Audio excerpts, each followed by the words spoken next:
Hi, second graders. It's Mrs. Cluin, and I am here today to teach you writing. I'm really excited because we are starting to write a narrative. I know some of you are thinking, what is a narrative? Well, a narrative actually is just a story about you or about someone else. It can be about an animal, it can be made up, or it can be real. And just the events are written in the exact order that they occur. So it actually is just like you telling the story of something happening to you, to your friends. And I know you guys are all awesome writers. And you know how I know that is because I listen to the stories you tell each other when you're at school, when you're in the playground, when you're just on the phone, and you have some awesome stories. You have some funny things that have happened to you. You have some interesting things that have happened in your family, and you have some made up things that you're very creative with. And so you all writing a narrative is taking those awesome, fun, exciting things that you're already telling all your friends and writing them on paper. And what's cool is that you all, I know, want to be great writers, because who doesn't want to tell a story that makes your family or friends laugh or smile or sometimes even cry? Having your readers show those emotions is really exciting and fun. So we're going to start. I didn't put it behind me because I didn't want you to get distracted, but I'm going to show you my anchor chart that has these elements that is going to make writing an amazing story really easy. And we're going to take it slow. We're going to take it step by step. And when we finish, you all are going to be awesome writers. So I like to compare a great story to a puzzle. When you all put together a puzzle, if you're missing a piece or two, that puzzle's not complete.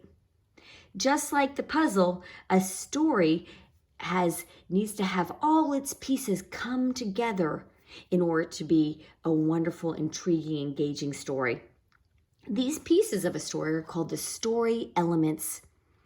Every great story contains characters or people or animals that are important to the story. It contains a setting or a time and location where the story takes place. It has some type of conflict or problem in which it's the main issue or struggle that the characters are having. It contains key events or important details or actions that occur during the story that help the reader stay engaged. And finally, it has a type of solution or a way the characters resolve their problem. And this solution normally leaves the reader feeling just really good inside.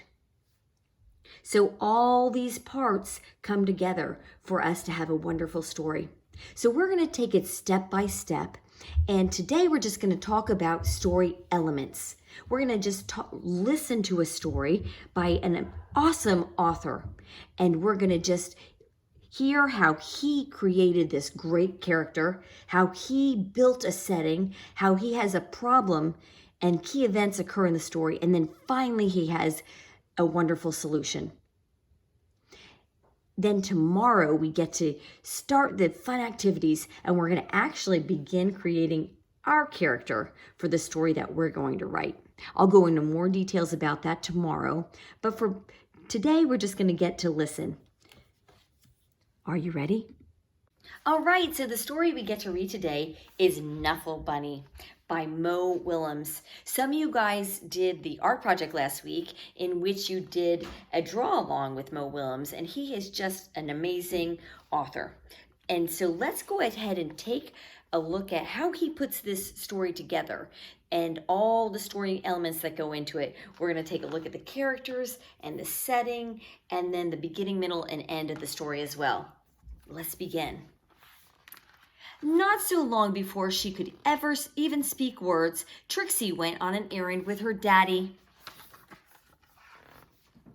Trixie and her daddy went down the block, through the park, past the school, and into the laundromat. Trixie helped her daddy put laundry into the machine. She even got to put money in the machine. Then they left. But a block or so later, Trixie realized something. "Oggle, foggle, pobble," said Trixie again. "Bloggle, pluggle, mumpy, flappy, snurp." "Now, please don't get fussy," said her daddy. Well, she had no choice.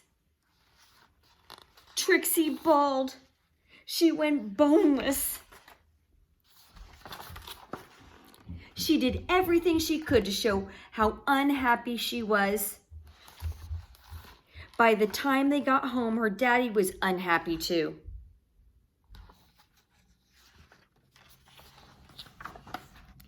As soon as Trixie's mommy opened the door, she asked, "Where's Nuffle Bunny?"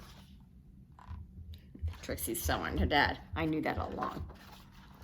The whole family ran down the block, and they ran through the park.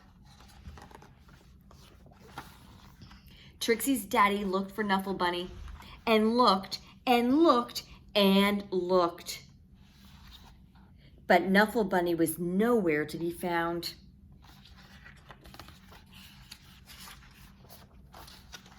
So Trixie's daddy decided to look harder until Nuffle Bunny! And those were the first words Trixie ever said. The end. So when we look at Nuffle Bunny, we know that we have our major characters are Trixie and Nuffle Bunny and Mom and Dad. And Mo Willems in this book did an awesome job with the setting, because if you look closely at the pictures, you'll notice something. And what did he do? He made part of it a cartoon and part of it real. The real washing machines. And back here, the real park and the neighborhood. And really, a really cool way to incorporate a setting. He also had a cute beginning with Trixie and her dad, and she had some action in the middle where she couldn't talk and she was trying to communicate with her dad about what was going on. And then a fantastic, good feeling ending where they found Nuffle Bunny and Trixie said her first words. So this is one example of just the way an author can weave all those characteristics, all those parts of a story, just to make it come together and give us something awesome to read. So today you're not going to have to really do any writing, but what I do want you to do is I want you to have a notepad and a pencil handy. And when you notice something, maybe something funny that happens, or maybe you notice something, your family member, a sibling, a parent, that maybe you notice some details about them, about their who they are, how they are, you can jot little notes. Just taking little notes just to get some ideas of what kind of stories you might want to write someday.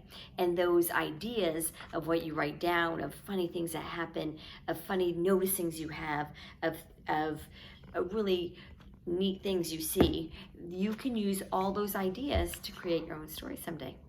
So we'll start tomorrow writing our own story. So have some fun tonight. Read a couple of really good books to get some ideas, and I'll see you again tomorrow.